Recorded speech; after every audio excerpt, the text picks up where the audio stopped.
This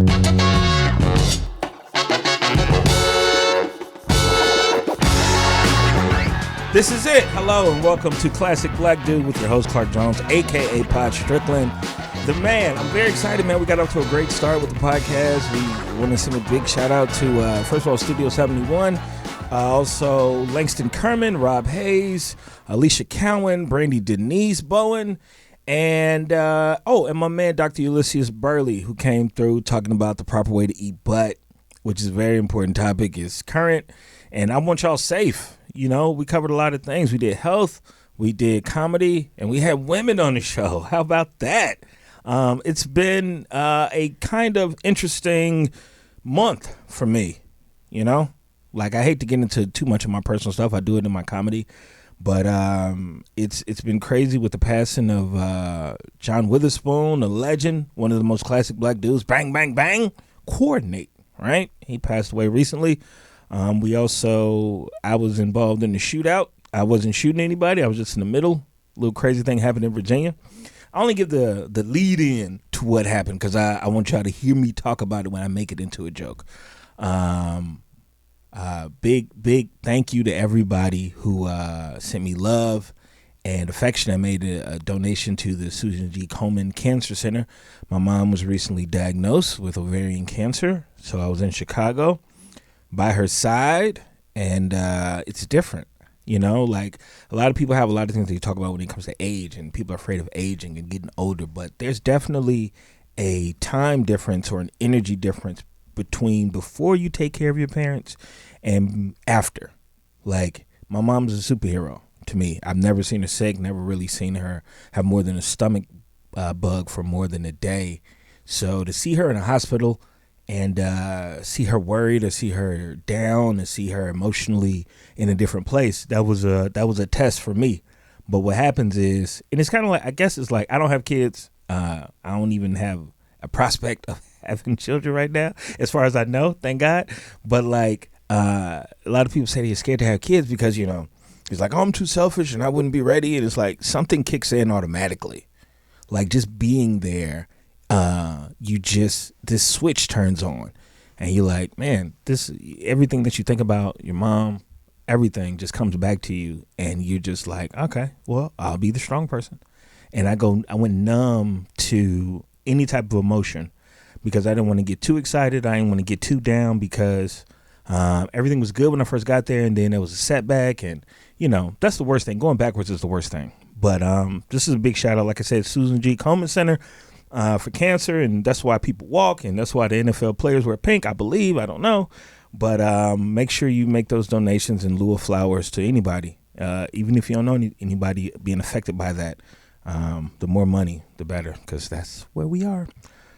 Pod Strickland, very happy. A lot of people ask, you know, after the release, like, what is Pod Strickland based on? It's based on a very great player named Rod Strickland who played for the Bullets back when it was the Bullets, and Portland Trail Blazers out in Portland, and he's just one of those solid dudes from the 90s. If you're a Wu-Tang fan, you know Ray on Triumphs, he ended this verse what made him jump like Rod Strickland. But I'm Pod Strickland because I'm classic from the 90s. But I'm remixing it for the current time. A lot of black dude news happening right now. Stephen A. Smith, congratulations. I think the deal is $80 million.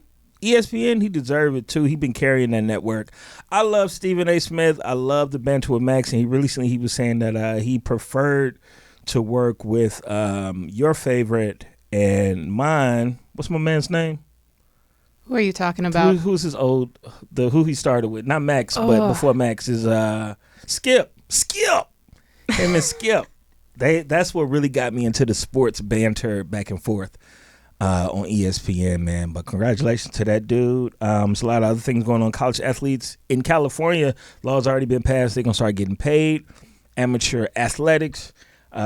In Baltimore, there's a program where yoga is being taught to young black men as a way to, ease some of that stress. Baltimore's rough, man. I was just out in Hampton Roads, and that's where I had a little incident out there. It's different. I grew up in Chicago, so if I'm saying that shit is rough, then that shit is rough. And Drake just got booed at a concert. And that's a great intro for our guest. Drake getting booed? Drake getting booed. You gotten booed? I have never gotten booed in my life. You get booed on Twitter. Just by Lakers fans. They don't count. Everybody comes out. You're a big shit talker on Twitter, and that's why I wanted to have you on the podcast. You got some credentials out there. She is a podcaster for The Athletic and a huge Chicago Bulls fan. Please don't even lie. Don't even lie about that. Don't even lie about that. Like, no. She loves that.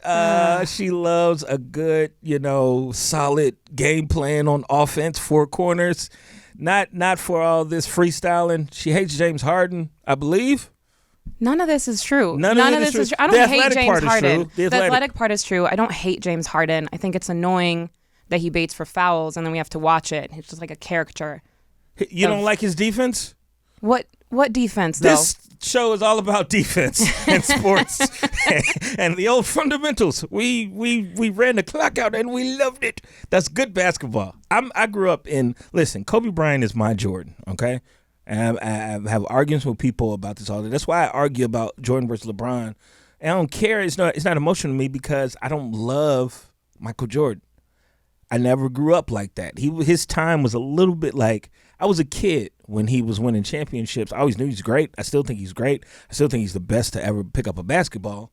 But my guy was Penny Hardaway. My guy was Kobe Bryant. That's me watching. I saw that while I was actually playing basketball. I wasn't playing basketball when Jordan was double pumping over the long arms of Sam Perkins, as he once said. So I don't have a horse in the race. So who do you say? I know this is before your time. Who is the GOAT of basketball? Let's just get straight to it. I've been on record saying both Michael Jordan and LeBron James, and I go back and forth between all of them. Yeah. I'm going to say LeBron James. Oh, God. I'm going to say LeBron James. This has been a fun podcast. We want to thank our guests for coming through.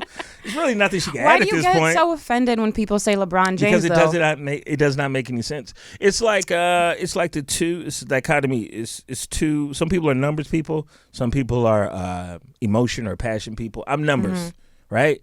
So 3 and 6 is just never going to be better than 6 and 0.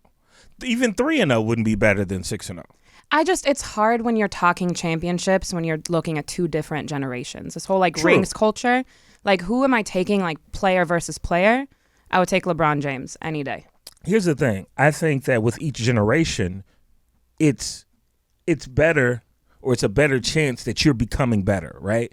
So the game evolves and becomes better after the generation. So while Bill Russell in that time period, the 50s and the 60s, was this phenomenon. He was averaging 19 and 9 or whatever. He was doing Chris Bosh numbers, and people were like, this is the greatest basketball player of all time. But he was Chris Bosh at his best. He wasn't as good as Barkley in his day, and he was playing against postmen, right? He was playing against bank security guards, and still Will Chamberlain averaged 30 and 30 against him.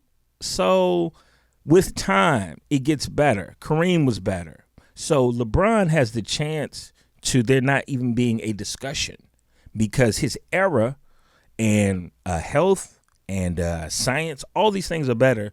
So if you're coming after Jordan, it shouldn't even be close.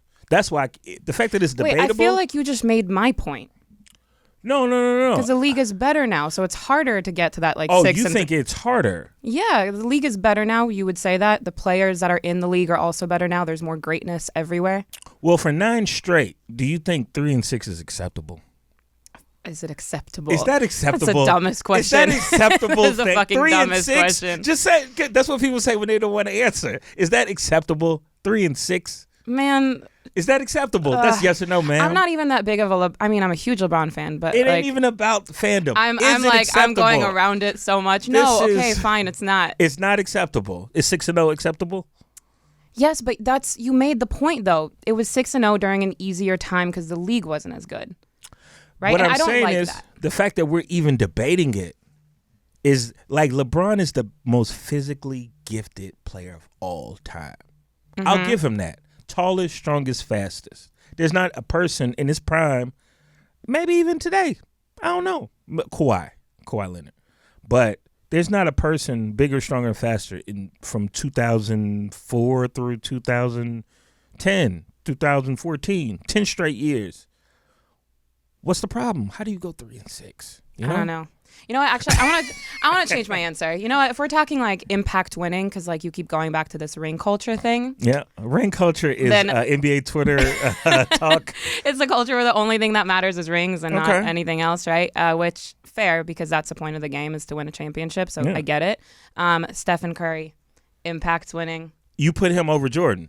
No, but I'd put him over LeBron, maybe. Me too. Yeah. Okay. Wow, I'm actually shocked. I'm shocked that you're agreeing with me right now. You're good. You know how to. All right, now we can continue the interview.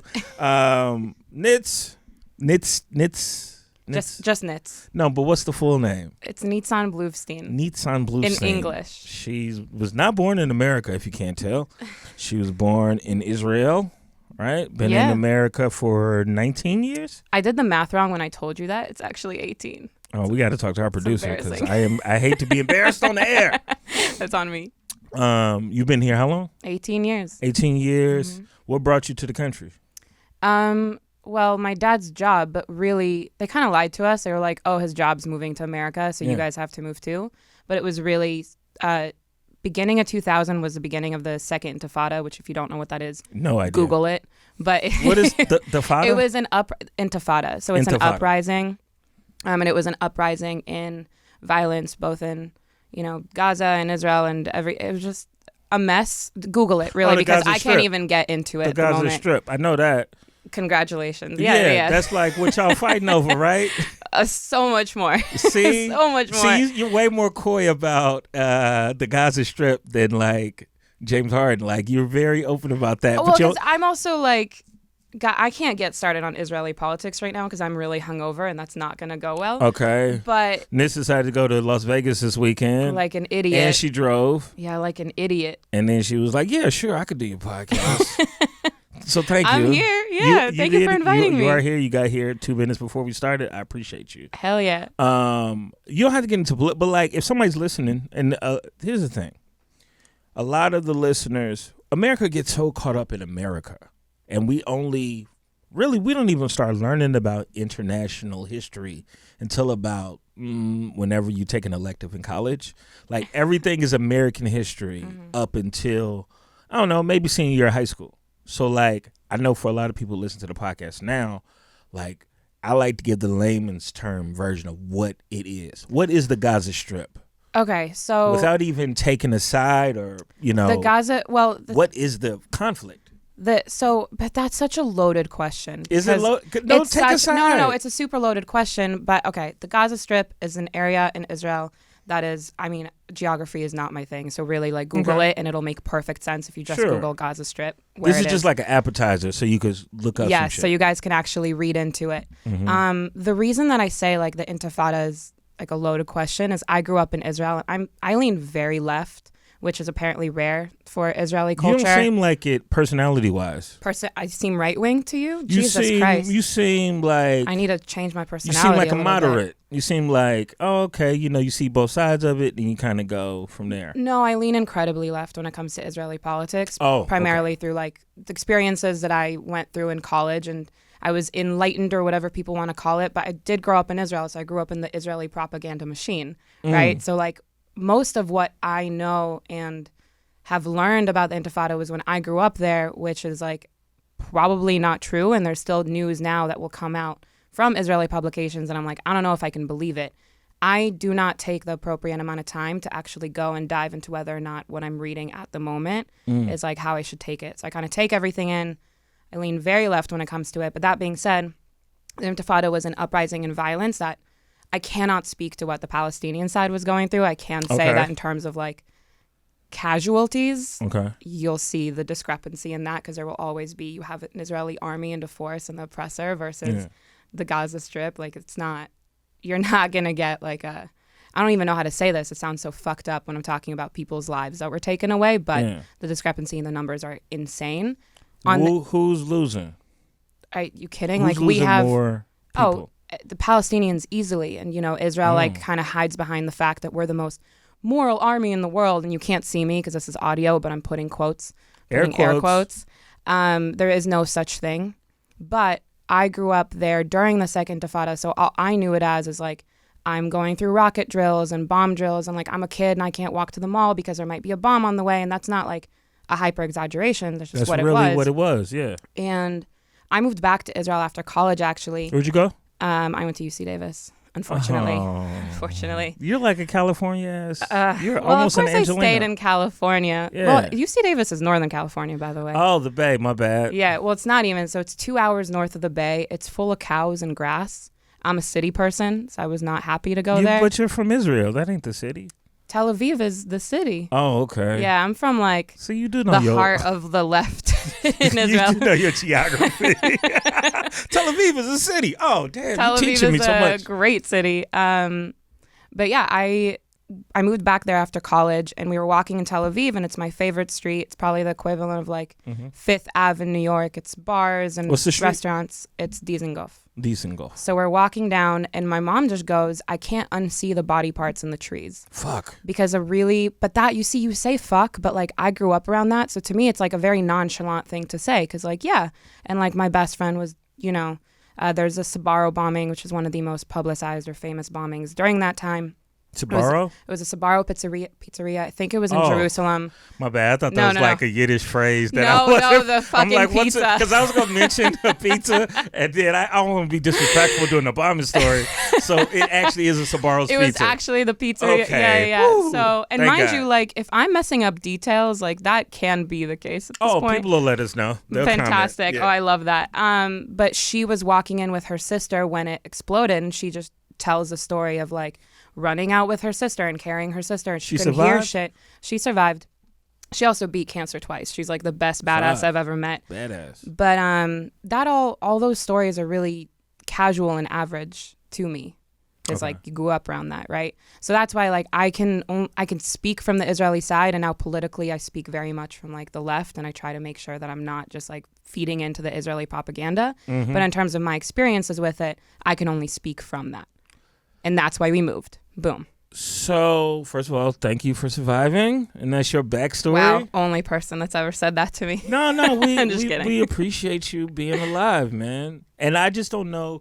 The thing is, and when people look this up, like, I know what being from the left is in American politics and left and right American politics. But, like, I do know that the leaders over there just named a street or a town after the Sherbert president that we have in we're talking. So like that's a whole thing that I don't want we ain't gonna get too deep into that yet because it's about black dudes in basketball. We just gave you enough so you can look it up for yourself, and like when you have these conversations, a lot of people will say things and put their foots in their mouths and they'll get canceled because you don't know. You gotta look stuff up. So that's why we're glad to have Nitz here. We're gonna take a quick break here on Classic Black Dude. We're gonna come talk about these athletes in the NBA and who she predicts now that those Golden State Steph is down. We're like 10 games in. I'm not making real predictions. No, not we. I said we as a collective. As the NBA basketball collective. People are in 10 games. No, we want predictions that we're going to hold you to because it's being recorded. We'll be right back on Classic Black Dude. We got Nitz Bluvstein, and I'm your boy, Clark Jones, a.k.a. Pod Strickland. We'll be right back.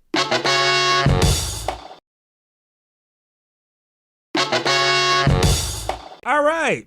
Welcome back to Classic Black Dude. We got Nitz Bluvstein here, and we just joined by comedian, actor, and personality. Instagram personality. I'm a personality? Yeah, man. If you do more than one Insta story, but like chopped up, that's your personality at that point. Like if you just do the 15 seconds and leave it, then you're like, all right, that's just your little personal shit. Mm-hmm. But when it's chopped up and you got to watch, he got a series, he ain't got no shirt on. Like people look forward to that. Calvin Evans, Chicago's own, U of I grad, Just for Laughs. You just did the thing with NBC. Bring the Funny. Bring the Funny. Yeah. New to LA. How long you been here? It's going on a year. Going on a year? How's the year been? Man, ups and downs. Ups and downs? Ups and downs, but it's balancing out now. Are you happy? I'm happy. I'm the happy. You know what? I'm the happiest. I'm the happy. It's the baby and it's the happy. Yeah, that's me. Hey, I'm the happy on the. No, I'm happy, man. I got his flow down, man. All I need is a beat, and I could do the baby. You just need that doom doom doom doom. You need that quick 808. and then you just hop on. He always got that one key line. Because I'm the type of baby that's gonna fuck the babysitter. Like that's been stuck in my head all weekend. I'm the type of baby that's gonna fuck the babysitter. Okay. Listen to the song once. What song is it? I don't know. Okay. The baby. The baby gonna fuck the babysitter, and the shit he got with Megan Thee Stallion. I like trap music, man. I don't give a fuck. Like, I know I went to college. I got a grad degree in journalism, all this other shit, but I love that. I just need it for the balance. You feel it all the time. It's music you can feel, and something you don't necessarily identify with, but you can identify with it. When did you fall in love with basketball? 4th grade. Okay, tell us that story. 4th grade, up to that point, I hadn't played no sports. I didn't watch basketball. I went and tried out for the basketball team, and at the tryout, we had like these they had like basketball rims that sit on top of that sit on the basketball rim that's lower for the little kids. Oh, and I remember was that biddy ball? Is that biddy ball? I was just 4th grade basketball. Oh, okay. Yeah, it was through the school. It didn't have Brandon. No. We didn't even we had uniforms from like the 80s, so we had like polyester. It felt like nylon uniforms that was tight as hell. Y'all had the Family Matter CVS uniforms. Yes, exactly. Terrible. And I remember I went for a layup and my hand like almost touched the rim. And I remember the coach just being like, "What's your name?"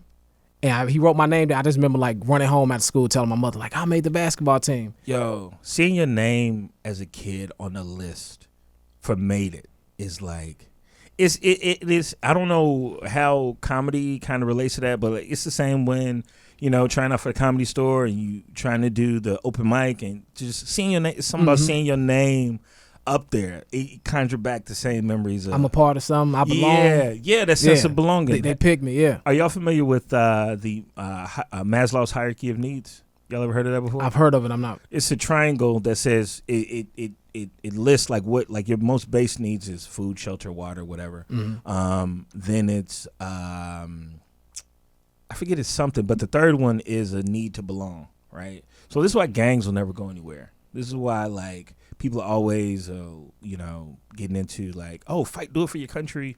These are things that people need to be a part of something, right? Did you hoop, Nitz? I did not. I played field hockey. How the hell did you get into the NBA from field hockeyville? I wanted to get along with my dad. Fieldville. Oh, Fieldville. Yeah. Field mob. How did you go from field mob to field goal mob? Yeah. Oh, God. So your dad is a big... Did he play? My dad's a huge...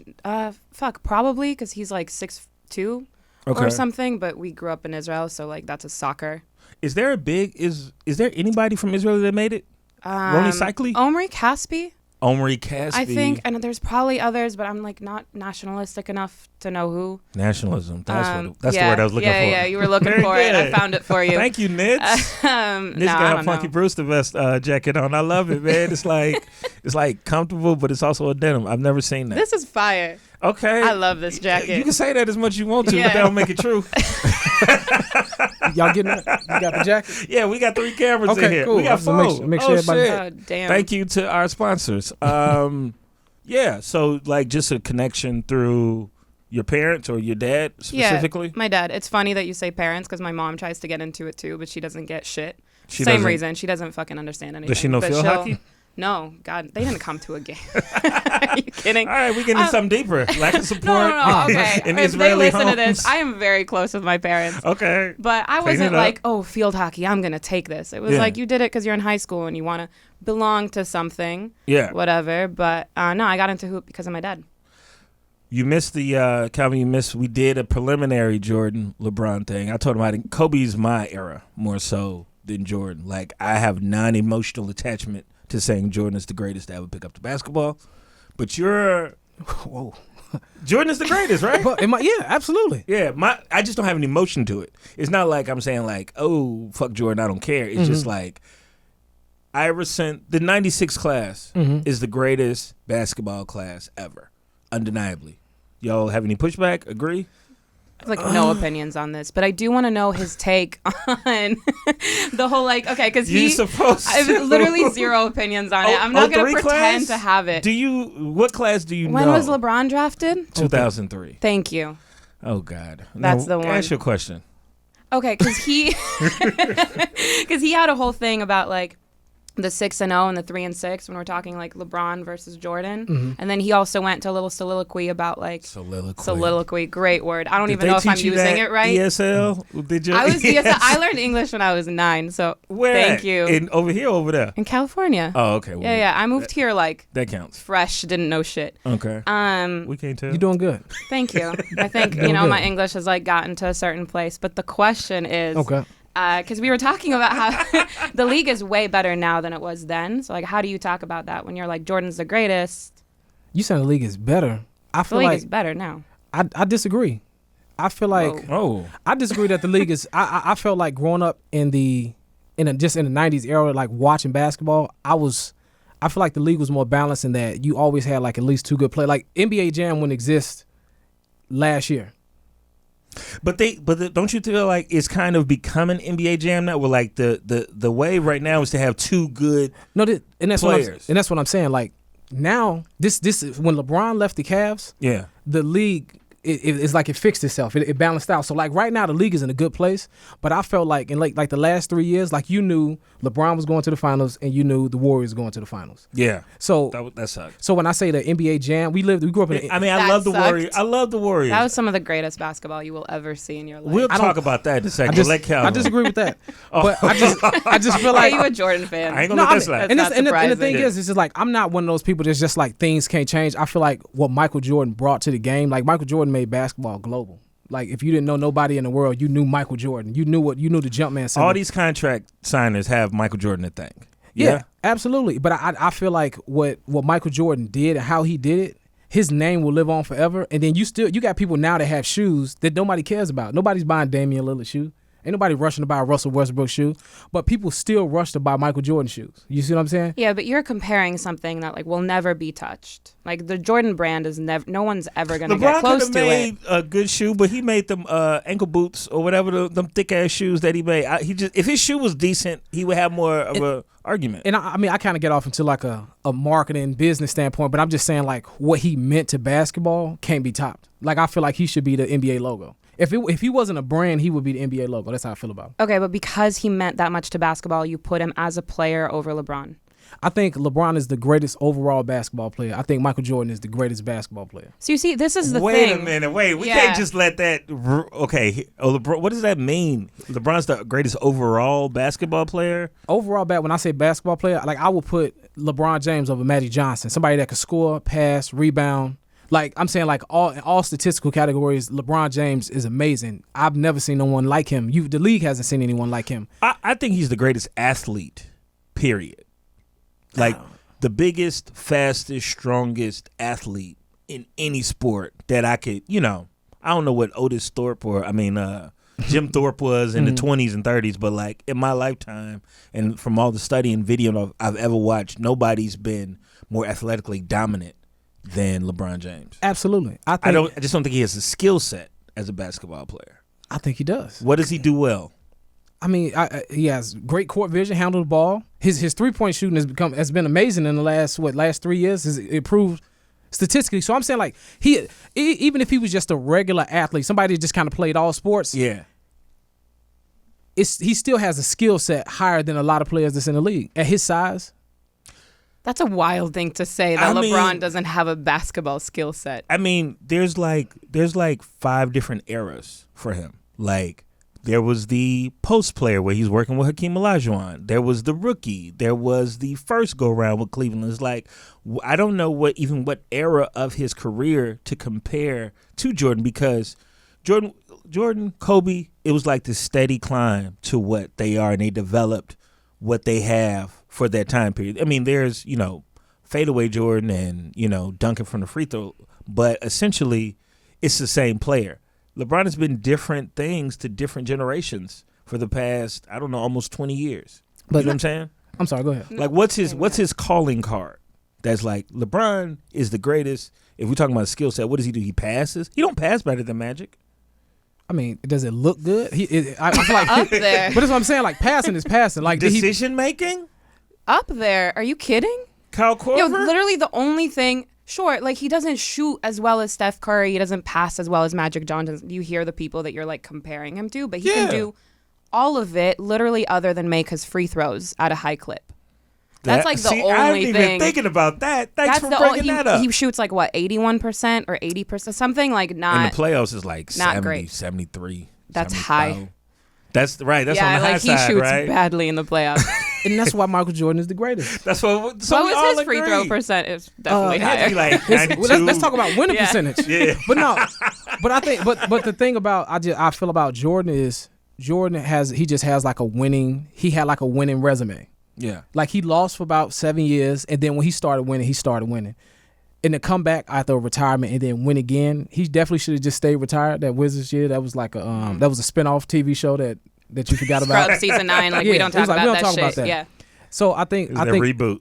When you talk about eras, like Jordan dominated an era, and I feel like LeBron, I feel like 20, like Miami LeBron was amazing. I think that was him in his prime. And then did they go 4 years in Cleveland to the finals? 4 straight, yeah. Yeah. So I'm saying like, 5. Nah, it was 4. It was 4 because it was against the Warriors every time. Won 1, lost 2. Okay, and it was 4 straight years in Miami. 4 straight years. Okay. Yeah. But he's been to 9 total because he went 9 once. total, 8 in a row. Do LeBron fans talk about the San Antonio sweep? It's like that don't even count, right? Was that the last year or the first year? It was one of them early, like 2007 maybe. They were barely there. You talking about the Miami team? Cleveland, when they played San Antonio in the finals. I forget about it. I completely forgot about that. Yeah, they went before and they got swept. So it don't count. LeBron he's an almost winner. They literally never talk about it. You're right. They never talk about it. I have most of them muted anyways, but they never talk about it. Man, I went on a week-long back and forth, and I've carried it over into this podcast. People were hitting me up like, because it was just, the thing is about Twitter is like, and you could chime in on this, is like when you don't care, it's fun. When you the toxic one, you can be on Twitter all day because it's like, oh, I'm bringing all the negative energy. This is usually when people, I write, oh yeah, my mom suffered from cancer. Oh, she should have been had it. It's like, whoa, man, I'm trying to be positive. Is when you like, I'm gonna delete this app because it ain't doing me no. But when you the person who negative, that's when I go. And I start tweeting, you're negative. I'm a very negative. Okay, yeah, I was about to try to spin it and be like, I troll people, but I'm a smart troll. Because Lakers fans. Lakers fans are psychotic, but like, full offense if they're listening. They are crazy in my mentions. But have you ever gotten threats? Has it ever gone too far? I've never gotten a death threat or everything. They always go too far. But like when it's funny now. But like, when you first start and you're getting all this hate online, it's a little bit of bullshit. But now it's like, who cares? Like, it's funny. It's like I'll screenshot them and I'll send it to the group chat and they'll just like continue the roast in the group chat, like based off of what the troll said. You mentioned something about people DMing you but then deleting them. Oh my God, they do it all the time on Instagram. But that's usually people that I know. That's what's more embarrassing about it. Because I don't answer Instagram DMs because you can't like go on your laptop and do it. And I hate texting on my phone. Right. So like I'll always get this message was unsent by sender. And it's just like the most cowardly thing you could do. It is some coward shit. So you see it and then they unsend it? I don't even, because I never even go into them. So I don't know who unsent it. You get a message when you go to look, it's somebody gone. Deleted their Instagram message and you never know. You don't know who or what. Right. That's a great feature. It's a dumb feature. You can't take it away. You didn't know about that? No, I know about it. But I was just saying in her context, did they send it and then she saw it, then they took it away. She's just saying you go. Oh no, they could do that too. Yeah, no, I know how it works. I'm just saying from your kid, you just don't even know what they sent. You just know it was unsent. Right. I have no idea. It's like mental warfare a little bit. It's like, who was that? What did they say? I never said it. I never show it to me then. Exactly. Show it to me if it said it. Do you ever get crazy DMs, messages? Has anybody a fan ever been like, because you don't really do, even your comedy is not controversial, right? It's just like what's funny. Do you ever get political? Has it ever gotten political? No. Why not? Like I feel like you said, why don't I get political? Yeah. I don't care about politics. About the world? But comedians they're like the new politicians. And no, I don't. I mean, because I feel like I'm not in a position to really benefit from politics. Like I get it. Like I'm not like oblivious and I'm not like naive, but I just feel like me worried about something that people that have money have more control over than I do. Right. Then it's just like, why am I'm not finna stress about that. I turned the news off maybe like 8 years ago. I just stopped watching the news. I stopped caring. Because it was just like I used to watch the news every morning and I wake up and I like write jokes and I had commentary and stuff. And it was just like, I'm literally stressing about stuff I had no control over. Like the more I know about the world, the more I stress. And I got my everyday life to deal with. I'm like, nah, let me just turn this off. Let me just deal with what I want to deal with. So because I talk to so many comedians who are just worried about the climate that we're in, and it's like, oh, this is crazy, and everybody. So you have no worries about getting canceled at all because it's like you don't even touch those topics. Well, no, I mean, you can get canceled for anything. That's true. So I feel like life is a TV show. Like life is a network, and you can get your show could get canceled. And I'm just like, I'll never say nothing for no reason. Okay. Like I feel like that's people get canceled for stuff when they say stuff for no reason, or they don't have they're not strong enough in their stance to defend themselves when they say something. So anything that I say on stage, you may not agree with it, but you'll at least see where I'm coming from and be like, oh, okay, I see where you're coming from. I don't agree with it, but okay. Yeah. It's a convincing argument. What you think about Eddie? Eddie on the comeback? I'm not looking forward to it. Me neither. Oh, You're big. You just posted about stand-up Eddie Murphy. Oh, Eddie Murphy. I saw like, Dolomite. Please confirm. It was not Eddie House. When you talk about Eddie House and coming back. Eddie Jones. He used to be one of my favorite. He was man, that whole era of like point forwards, Eddie, Penny, T-Mac, even Abdur Rahim. He was dope too. Sharif. He's not from Palestine. He's from the other side. Okay. Well, no, he's not from Israel. But Eddie Murphy, who just did My Name is Dolomite, awesome movie. He got the 70 mil bag, and you're not looking forward to it. You know what?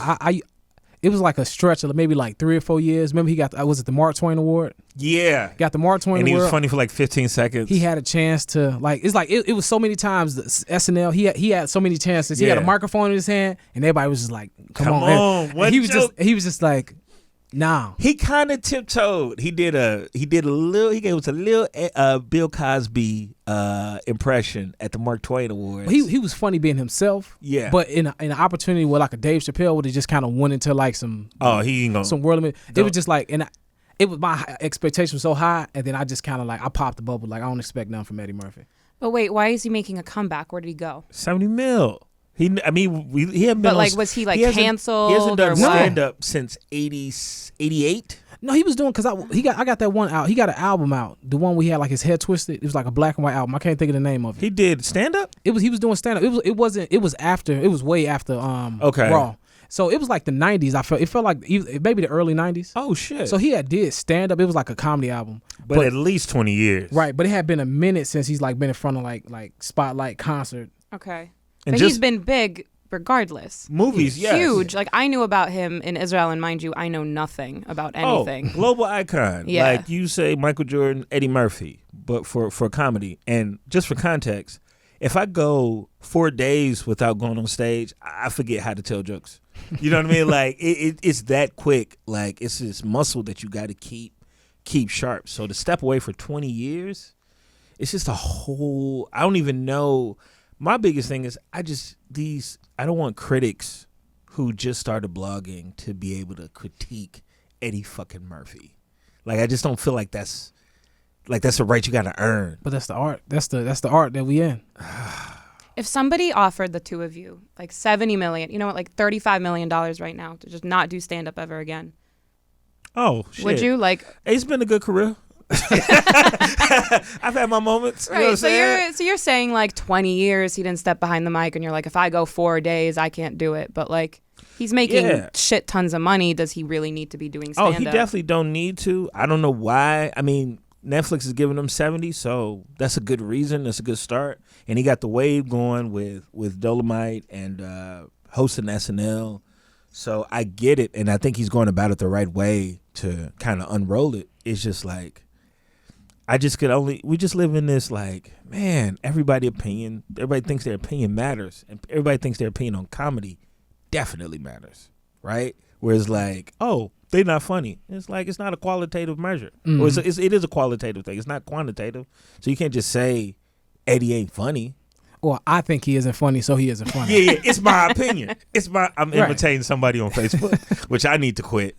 But you're still on Facebook? No, I am. Man, yeah. I was gonna be. That's embarrassing, she said that bro. with disgust. Like you still on Facebook. That was some 26-year-old disdain she just threw. Get off of You on Facebook. I know. I should. Who the fuck? Facebook is like for engagements and babies and Well, I got a divorces, fan. I got a fan for the Classic Black Dude show. It's on there. So Has I got a fan base on Facebook? Oh, it's What does of that say course. about your fans?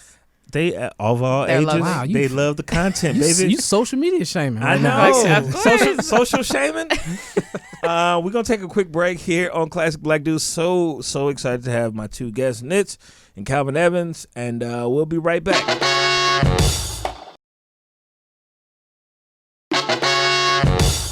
All right, hello and welcome back to Classic Black Dude right here, Studio 71. Got the guests Calvin Evans and Nitz Bluvstein with your host Pod Strickland. I gave the explanation for Pod Strickland earlier. Okay. You know what it is. You Right. know Rod. Yeah. He used to bang. Right. He's just so solid, man. What about Podney Stuckey? That would take a little more explanation. Okay. That would take some time out of the podcast recording because then I have to bring up numbers and Clippers history, and Man. that's just too much for the viewers. Yeah. Clippers are they the kings of LA now? Yeah. For sure. For like right without now. question. For right now, but I will say that the Lakers have a higher ceiling. I think The Lakers looking real the good Lakers right now. So fucking. They have the good. best bench, I think, in the league. And PG Lakers? not bad. Yeah. Are you kidding? Who has a better bench than the Lakers? The Clippers have the better bench than the Lakers. Really? The Raptors have a better bench than the Lakers. If Boogie was healthy, does that change your opinion? Boogie is washed. Boogie Yeah. done? He done. You gotta what is it? Last year, watch him last year in the he playoffs. got a quad injury, ACL, and I think he did it's something with the knee ankle. again. No, the ankle. It's an ankle now. Hyperextended No, I'm MCL? sorry. No. What's the behind your I don't know any of this. The Achilles? Yeah, so it was, know what? Right. it was Achilles, I had to think. ACL, and he had the quad injury. So it's like I had to think of the movie Troy to remember what that was. The Achilles. It was like, oh, Achilles, movie Troy. Yeah, his whole right leg or left leg is fucked. He's big. But dumb. I mean, KCP, your favorite? Yo, KCP is a joke. And like he'll make a three and everyone on Twitter loses their mind. And I'm like, you cannot be a player getting paid millions to be on a basketball team that is supposedly going to win the championships, and people are going to like freak out every time you make a basket. It's He airballed sad. the 8-footer the other night. I was like, man, where Rondo? So funny. Bring back Rondo number 9. We need him. Rondo done. Okay, so is Lou Will coming off the bench for the Clippers? Yes, that automatically makes him one of the best benches. Ain't he near washed? He been in the league like Absolutely 11 not. years. 6th man of the year every year. Yes. Would you take him over Jamal Crawford? Yes. Yeah. Like you put him over Jamal Crawford as far as 6th man. Yes. Yes. Greatest 6th man of all time? Right now, yes. Tony Kukoc? No, Tony. I mean, different. It's different eras, different Yeah. responsibilities. Okay. Like Lou Will, like instant offense. Like he come in, He come in flame. Vinny Johnson, microwave. get going. He'll kill real. Like I'm a Warriors fan. I've seen Lou Will kill my team so many times. Okay. Yeah. Yeah. True. Lou That's Will, fair. like he's a bucket. Like there's nobody else. It's like more of a walking bucket than Lou Will when you need him. Is Greek Freak as big over in the Middle East as he is here? Well, first of all, I haven't lived in got Israel friends? since I got friends there. You, Nice. you don't got. Pen pals? You don't got. They're all crazy ass soccer You ain't fans. got WhatsApp. Oh, I deleted WhatsApp because my grandma was texting me too much, and it was like That's getting on my real nerves. Israeli grandma. commentary. It was too. No, listen. She's a lot. She uses a lot of emojis, and she can't read English. And like, I'm so not in the mood to text her in You Hebrew. don't do FaceTime at WhatsApp, like video? I mean, I guess we could. Listen, there's like a time I called them the other Her day. parents didn't support her soccer career, so she cutting Turned everybody on off. grandma. I love my grandparents. I do not like Sure. keeping in touch with people very much, though. I feel like that's a lot of effort. But what the fuck Cancel were we grandma. talking about? We talking about Greek Freak? Oh, I have no idea. I doubt he's as big there. I doubt it. Antetokounmpo. Giannis. You said Giannis. all of that Giannis. wrong. Giannis Antetokounmpo. Giannis. You said it right. Giannis Antetokounmpo. Antetokounmpo? Mm-hmm. Yeah, Giannis. Giannis, Greek Freak, big, definitely coming out the East, right? Milwaukee. I don't know. I feel like Toronto surprising me right now because they playing better than I expected them to. Yeah. Like I feel like they got a good team chemistry post Kawhi, but I think I look forward to Milwaukee coming out the East. Who I would take Milwaukee or the Sixers over the Raptors any day because the Raptors are like a great regular season team, but then as soon as you get into the playoffs, won a ring. with Kawhi Leonard, and the whole point is that before they didn't have that star. Right? When you get down into the playoffs, it's like, who do you have? Who's the best player on that court? That team usually wins. The Somali kid. Oh, my God. He's nasty. Siakam? Siakam, yeah. Siakam. Pascal Siakam. He's Siakam. Incredible. He's going to take even more of a leap this year. His work ethic is ridiculous. The team behind him is ridiculous. Whatever. He is not carrying you to the finals in the East when there's Embiid and Simmons and Giannis and all these other dudes that you're going against in the playoffs. I don't think Embiid has what it takes to win. I think Embiid is look, we do hard predictions here. Mm-hmm. Embiid is going to be I'm trying to think of the best example of almost was. I think that the health, his health is going to make him not want to be. He maybe got one more year. When was the last time he was seriously unhealthy? I don't think it was ever. He's what Greg Oden should have been. At the best, he's the best Greg Oden version of Greg Oden. And I love almost Brandon Roy, Penny Hardaway. I love the almost if not for that knee, but I like Embiid, but he's not. I just don't see it long-term basketball career. I think trainers have gotten significantly better since those dudes' careers were killed. I do trust that Embiid could stay healthy for 1 year is insane. I don't even think it's his health. I think it's his mentality. You gotta want to be out there. Like they lost that Toronto game. They lost the Toronto game because of Embiid. They the game 7 last year when Kawhi hit that shot at the end. They lost the game because of him. They were up. Embiid made a lazy play. He got stripped of the ball and he threw his hands up acting like he was fouled. Yeah. Versus getting back on defense, and that kind of like swung. That was like the last maybe 3 minutes of the game, 3 to 2 minutes of the game. Yeah. And that play, him throwing his hands up like, oh, I got fouled. Them getting a bucket, and then it was just the game over because you didn't run back and get on defense. He's a kid. I think that you give him a couple more years. I do see he's when he's on, he's absolutely terrifying. And how many more years you gonna give Ben Simmons to develop a jump shot? He's never going to develop a jump shot. He made a 3 in preseason? Yo, if one more fucking person... Remember that one time? Hold on. So did JaVale McGee, and so does Dwight Howard. Nah, I don't want to hear it. All this preseason bullshit when they make, So that's a recurrent argument? People keep telling you he made a 3 in preseason? Yes, I can make a 3 in an open gym in the preseason with the right amount of training. I don't... Congratulations to Simmons. And he made 1. So how could they... So it's hard predictions. Milwaukee and Houston in the finals? You're being an idiot on purpose, right? But Paul George, we don't know about him either. Even without Paul George, you're saying the Clippers are in the finals? No. Without Paul George, they are absolutely not. Okay. With Paul George, I want to see it first. It's hard to determine how a team's going to do if you can't see the guy play. I don't know how his shoulder is. I don't know how he's going to come back. Man, he has so many ice packs. Yeah, that one interview. I'm like, bro, just stay. Why are you at the center? He had a refrigerator on his arm. He had an ice box where his shoulder pad used to be. But then Anthony Davis, same thing, no? No, that's a misconception. Anthony Davis last year played 70 games, and I'm talking about his shoulder, not about his overall health. At this current moment, is his shoulder a concern? They keep saying it's not. He keeps grabbing at it like it is. It's difficult because of so many people have their hands in a pot when it comes to professional sports.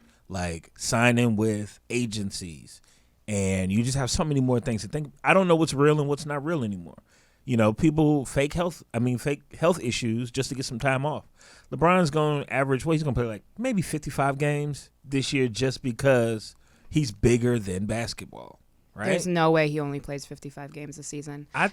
Especially as hard as he's playing right now. He missed 17 due to injury, and then I think 7 due to rest or something like that last season. They didn't make the playoffs because the West is rough and every game kind of matters. That 3 through 9th seed is usually off by a game or 2 or 3. They're definitely gonna go to the playoffs this year, but LeBron is he's leading the league in assists right now. As this is 11/11, 2019. He's gonna take some time off after they've kind of established a little bit. But that team without him. You know what I'm saying? He is the backbone of the team. I agree. He has the most drive and the best player, and it's just something happens to a team when the star goes down, right? Obviously, but then what? I'm so confused. He's not going to play only 55 games. Then that's the point. Okay, I'll give him 65 at least. Because if you sit him, suddenly you're not going to win those really winnable games. That you shouldn't be losing you should not. The Raptors are a good team. You shouldn't be losing to them right now because when you're going, there's no establishing yourself in the West where you're like, I've won so many games. I'm for sure making the playoffs. I'm getting like the 1 or 2 seed. You need to play all 82 games. So you need to win those really dumb ones. Like you can't be hungover in Miami. Hashtag James Harden. So funny. Every city where there's a good strip club, he Have you seen this shit? I saw it. I'm like, who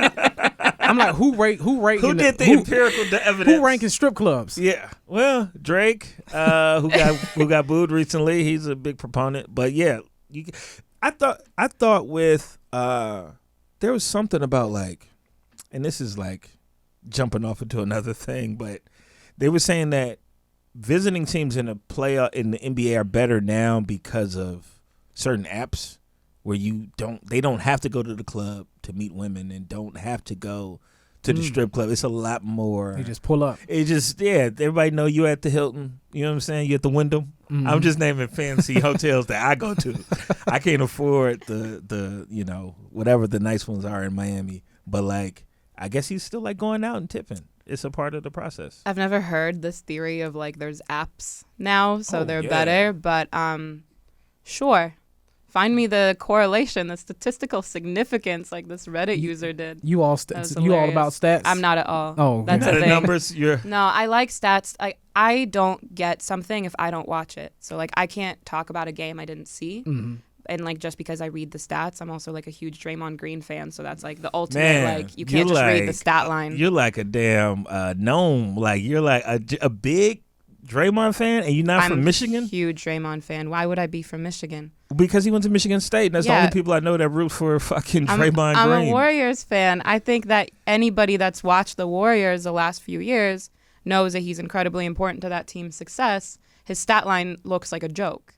Would he be an all-star if he wasn't on the Warriors? No. Okay. Neither would Clay. I'm glad. Get the fuck out of here. Okay, that's really. Clay could average 40 if he was playing for the fucking. If he was Bradley Beal. This how he is Bradley Beal on a good team. But the thing is, that's why people like. I'm not a Warriors fan. I've never been a Warriors fan, and I'm glad the Warriors are terrible right now. So all those people that was like rooting for the Warriors when they were good, it's like, okay, now you go ahead. How you gonna get off this bandwagon? You hopped on the team because they were good. Yeah, it was fun basketball to watch. At one point, it was unfair basketball. But if you put Steph Curry on the Bulls right now, Steph Curry, not Steph Curry. Basically, Steph Curry is Steph Curry on the Bulls. Yeah, Steph Curry, no matter where you put him. No, I get him. But okay. He's Steph Curry. The Warriors are the Bulls right now. And he's Steph Curry.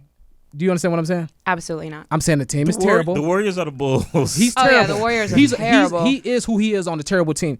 All those players, they work well within that system, and they do their job at a high clip. But if you take Steph Curry, you put him on Memphis, he's not going to be the same Steph Curry because this dude is not the same. Steph was on a terrible team when he first joined, and he was incredible. Steph's always been Steph. He's always been incredible. He won like second in vote. Jordan LeBron. How bad is Steph Curry without help? People love hating on this guy too. I don't get it. I'm not hating on him. I'm just saying that because he's terrorized your team for so long. It's easy to be good when you're on a good team. Like, don't get me wrong. He's not an average player. He's an above average player. Yeah. And he has the ability to do. He could take risk on a on a team. He could shoot a half-court three-pointer on a pull-up against OKC because he's just like, oh, I got a great team around me. We can get the rebound. We work well in his offense. But if he does that on the Bulls where there's nobody to rebound, nobody to get him, like there's no system set up for him to win if he's on a bad team. Steph is the system.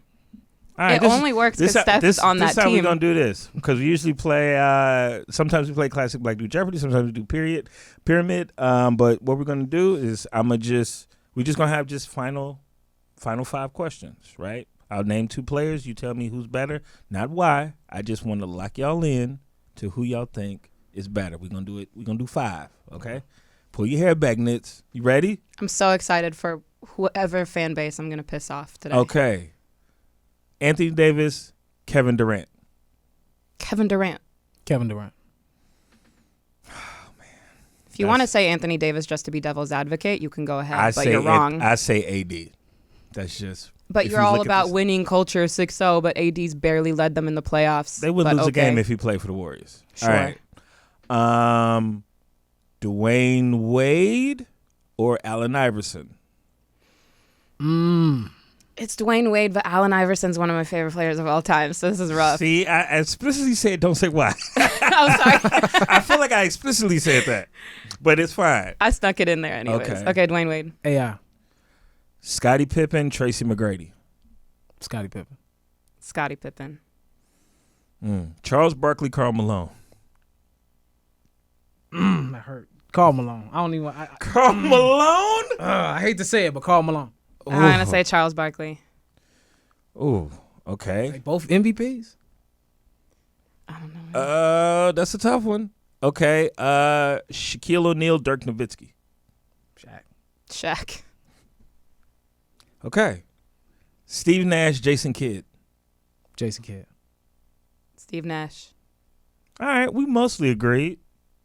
These are good comparisons though, because these are like, you can't be mad at either. Like these are all Both are greats. Yeah. I feel like that D Wade Iverson that might get a little feedback on that, man. That's the hardest one, but yeah. This was a smooth, fun ass podcast, man. We talked basketball, we talked geography, we talked a little bit of comedy, and y'all have fun today.